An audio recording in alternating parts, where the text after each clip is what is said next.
तो ये हमारी प्रस्तुति थी। नहीं, हम इसे नहीं छोड़ेंगे। इस देश को गुलामी की जंजीर में जकड़े रहेंगे। अगर ये आजाद हो गया तो हम क्या करेंगे? नहीं, हम इसे नहीं छोड़ेंगे। स्वतंत्रता हमारा जन्मसिद्ध अधिकार है। स्वतंत्रता हमारा जन्मसिद्ध अधिकार है। स्वतंत्रता हमारा जन्मसिद्ध अधिकार है। स्वतंत्रता हमारा जन्मसिद्ध अधिकार है। ये सिर्फ नारा ही नहीं, यह तुम लोगों के खिलाफ एक हथियार है। तुम्हें हमें हमारा अधिकार देना ही होगा। इस देश की धरती को आजाद करना ही होगा। हर तरफ से उठ रही है ये आवाज, स्वतंत्रता हमारा जन्मसिद्ध अधिकार है। स्वतंत्रता हमारा जन्मसिद्ध अधिकार है। स्वतंत्रता हमारा जन्मसिद्ध अधिकार है। स्वतंत्रता हमारा जन्मसिद्ध अधिकार है।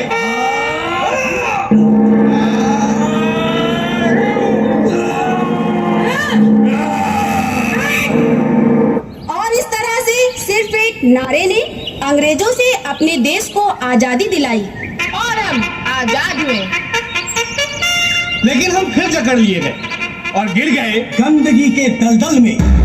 और अब हमारा नारा होना चाहिए, स्वच्छता हमारा जन्मसिद्ध अधिकार है। स्वच्छता हमारा जन्मसिद्ध अधिकार है। स्वच्छता हमारा जन्मसिद्ध अधिकार है। स्वच्छता हमारा जन्मसिद्ध अधिकार है। स्वच्छता के लिए हम हमेशा सोचते हैं ये उसकी जिम्मेदारी है, ये उनकी जिम्मेदारी है, लेकिन वास्तव में ये हमारी और हम सबकी जिम्मेदारी है। जब तक इसके लिए सभी सहयोग नहीं देंगे तब तक हम ऐसे ही गुलाम बने रहेंगे, रक्त बीज से जकड़े रहेंगे। इसलिए आज हमें ठान लेना है, पूर्ण स्वच्छता अपनाना है, सबको खुशहाल बनाना है। लेकिन क्या ये हम कर पाएंगे? सभी नागरिक को अपना सहयोग दे पाएंगे? गंदगी दूर भगा पाएंगे? बाबूजी, बाबूजी 4 दिन से कुछ नहीं खाए हैं, कुछ दे दो बाबूजी। बहुत भूख लगी है बाबूजी, कुछ तो दे दो बाबूजी। वो देखिए, ये गरीब बेचारी रोज ऐसे ही भीख मांगती है। आते जाते राहगीरों के सामने गिड़गिड़ाती है, फिर भी किसी को इस पर दया नहीं आती है। और वो देखिए मिस्टर गुटका, रोज गुटके पर पैसा फेंककर अपने लिए रोग बुलाते हैं और इधर उधर थूक कर सबको रोगी बनाते हैं। और ये है मिस्टर पनेड़ी, पान खाना इनकी शान है। पर इधर उधर थूकना समझते अपना मान है। ये बेचारी रोज ये सब देखती है और पढ़े लिखे लोगों पर दुख के आंसू बहाती है। एक दिन इसने ठान लिया, मिस्टर गुटका और पनेरी को आईना दिखाएंगे। फिर जब दोनों आते दिखे और थूकने के लिए अपना मुंह बढ़ाया, बुढ़िया ने अपना कटोरा आगे बढ़ाकर उनसे कहा, बाबूजी इसमें थूक दो, मैं इसे कूड़ेदान में फेंक दूंगी, पर यहाँ मत थूको। स्वच्छता में ईश्वर का वास होता है। स्वच्छता तो भगवान का दूसरा रूप है। अगर गंदगी फैलाना छोड़ दोगे तो गुटखा और पान खाना भी छोड़ दोगे। अपने परिवार के लिए दीर्घ आयु तक जियोगे।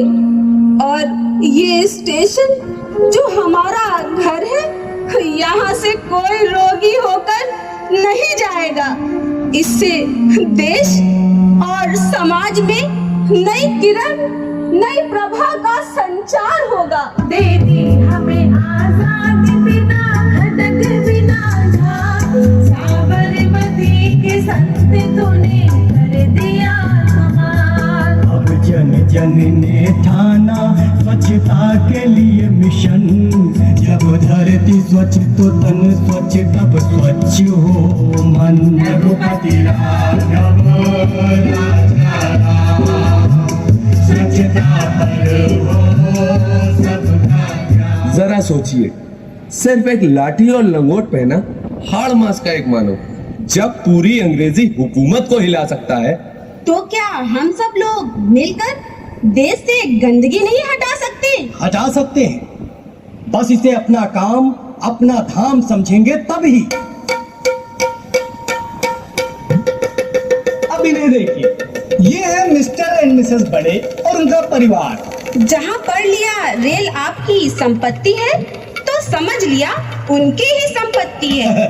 प्लेटफॉर्म पर बैठ गए और केले के छिलके उतरने लगे और जहाँ चाहा वहाँ छिलके फेंकने लगे। उन्हीं के बच्चे ने उन्हें समझाया, पापा गंदी बात, केले का छिलका डस्टबिन में फेंकते हैं। पर पापा तो जैसे किसी अहंकार में पाप ही करने पर तुले हैं।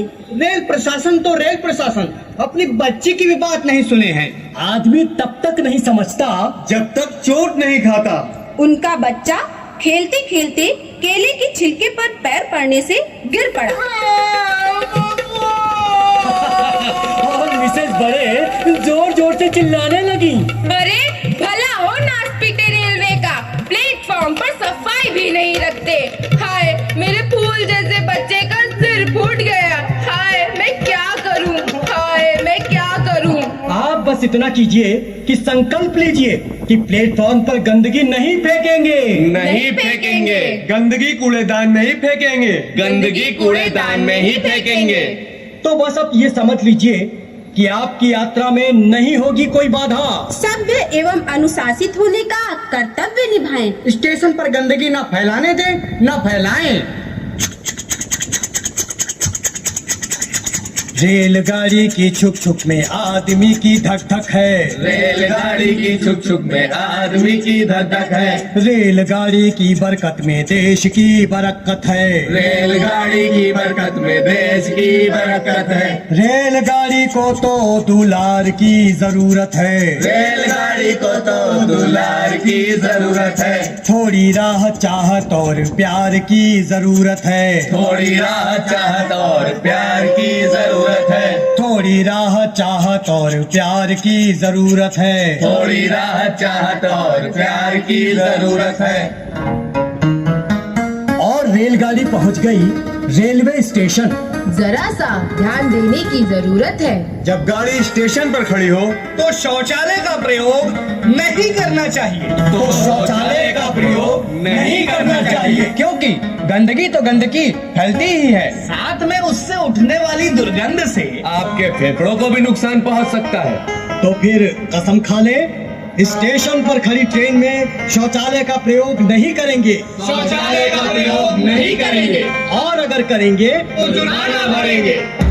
प्लेटफॉर्म से लेकर ट्रेन तक में अगर आप गंदगी फैलाते पकड़े जाते हैं तो आप पर 100 रुपए से लेकर 500 रुपए तक का जुर्माना लग सकता है।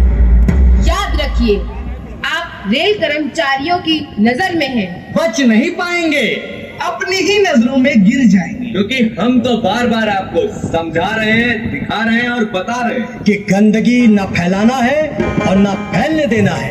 गंदगी न फैलाने के लिए हमें घर से ही आदत डालनी होगी। घर का किचन साफ तो कमरे साफ, कमरे साफ तो घर साफ, घर साफ तो कॉलोनी साफ, कॉलोनी साफ तो सड़कें साफ, सड़कें साफ तो नगर और शहर साफ, शहर साफ तो प्रदेश साफ, और प्रदेश साफ तो देश साफ। इसलिए ये हमारी और हम सब की जिम्मेदारी है। हमने तो ठान लिया है, बस आप ठान लीजिए। क्योंकि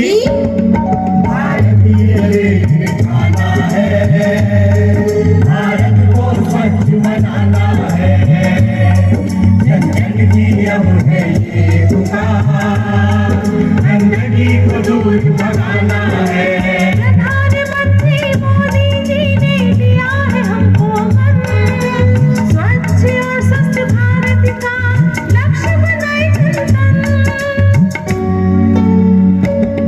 भारत को स्वच्छ बनाना है, भारतीय रेल के गाना है, जन जन की अब है ये पुकार, गंदगी को दूर भगाना है। भारतीय रेल को दे सहयोग, स्वच्छ यात्रा का हो सहयोग। गंदगी को दूर भगाना है।